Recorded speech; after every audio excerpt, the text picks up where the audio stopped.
ایوان صدر کی تقریب میں زندہ ہے بی بی زندہ ہے، ایک زرداری سب پر بھاری کے نعرے تھے اور آصف علی زرداری تاریخ میں 2 بار منتخب ہونے والے واحد صدر بن رہے تھے۔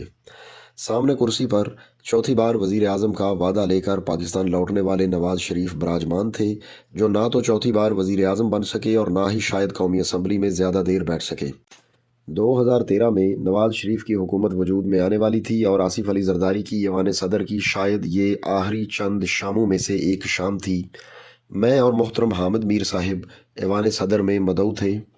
رخصت ہوتے صدر مملکت سے سوال پوچھا کہ آپ کو عہدہ چھوڑنے کے لیے کس قدر دباؤ کا سامنا رہا، یہاں تک کہ آپ کو ایمبولینس میں ہی واپس جاؤں گا کی دھمکی دینا پڑی۔ اس پر صدر زرداری نے مختصر سی تفصیل بتائی کہ کس طرح اس وقت کی عسکری قیادت نے انہیں مستعفی ہونے کا مشورہ دیا، جس کے جواب میں انہوں نے ڈٹ جانے کا فیصلہ کیا۔ میمو گیٹ کا دباؤ بھی کچھ کم نہ تھا، مگر آصف علی زرداری نہ صرف ملک میں موجود رہے بلکہ ڈٹ کر عسکری اور سیاسی دباؤ کا سامنا کیا۔ آصف علی زرداری کی مشہور زمانہ اینٹ سے اینٹ بجانے کی تقریر اور بعد میں اس وقت کی حکومت کا رد عمل بھی یادداشتوں میں محفوظ ہے۔ ایک وقت وہ بھی آیا کہ محض 2.5 سال قبل آصف علی زرداری سے ملک چھوڑنے کا مشورہ نما اصرار کیا گیا، تاہم انہوں نے اس دباؤ میں جیل کا سامنا بھی کیا اور مقتدرہ کے خلاف خاموش مزاحمت بھی جاری رکھی۔ سیاست ممکنات کا نام ہے، اب حالات یقیناً مختلف ہیں۔ آصف علی زرداری اب ایک بار پھر ایوان صدر میں ہے اور موجودہ حکومت کی بقا کے ضامن بھی۔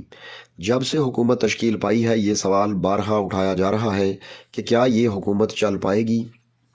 اس کا جواب صرف ایک شخصیت کے پاس ہے اور اس کا نام ہے آصف علی زرداری۔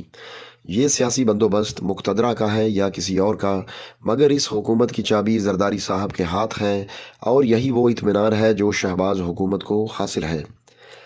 البتہ پیپلز پارٹی کا کابینہ کا فی الحال حصہ نہ بننا شہباز حکومت کے لیے باعث اضطراب ہے۔ اس سلسلے میں خاموش مفاہمت کو بہرحال کسی اہم موڑ تک پہنچنا ہے۔ IMF سے مذاکرات کے بعد پیپلز پارٹی کابینہ کا حصہ بن سکتی ہے، تاہم اس کے لیے سسٹم اپنا اثر و رسوخ بھی استعمال کر سکتا ہے۔ حکومت کا چلنا نہ صرف اسٹیبلشمنٹ کے لیے ضروری ہے بلکہ ملک بھی اب کسی قسم کا سیاسی بحران برداشت نہیں کر سکتا۔ یہ حکومت یوں بھی چلتی دکھائی دیتی ہے کہ بظاہر پنجاب میں مسلم لیگ نون کی اکثریتی حکومت ہے اور اس حکومت کو عددی اعتبار سے کوئی خطرہ نہیں۔ البتہ میاں نواز شریف کے حلقے کھلنے کی صورت میں کیا ہوگا، اس پر نون لیگ کے تحفظات موجود ہیں۔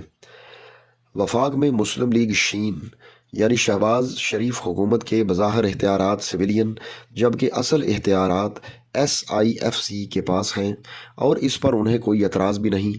یہ بندوبست بھی حکومت کے چلنے کی ہی ضمانت ہے۔ تحریک انصاف سڑکوں پر رہے گی، مگر کب تک؟ بالآخر انہیں کسی ایک ضابطے میں آنا ہوگا۔ ان کا آخری تکیہ اب مولانا فضل الرحمان پر ہے، مگر مولانا پہلے سے کہیں زیادہ سمجھدار ہیں۔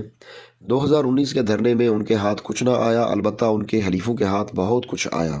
مولانا اب ایک اور جیل میں بند سیاسی رہنما کے لیے راستہ فراہم کرنے کی غلطی نہیں کریں گے۔ یوں محسوس ہوتا ہے کہ مولانا موجودہ حزب اختلاف کی قیادت کے ہلا کو اپنے حق میں استعمال کرنے کا کوئی موقع ہاتھ سے نہیں جانے دیں گے اور نہ ہی حزب اختلاف کی پذیرائی اور مقبول سیاست کا یہ نادر موقع گنوائیں گے۔ تحریک انصاف ان پر انحصار کرے گی اور وہ کس پر انحصار کریں گے یہ آنے والا وقت ہی بتائے گا۔ جمہوریت اب ہائیبرڈ سے ہائیبرڈ پلس ہو چکی ہے۔ کیا اب ایسا ہی نظام چلے گا جس میں وہ پیچھے رہیں گے اور سامنے چہرے بدلتے رہیں گے؟ کیا اسی نظام کو سیاسی قبولیت بھی حاصل ہو چکی ہے؟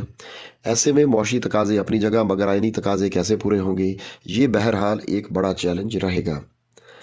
دوستو، یہ عاصمہ شیرازی کا کالم تھا جو 12 مارچ 2024 کو BBC اردو میں شائع ہوا۔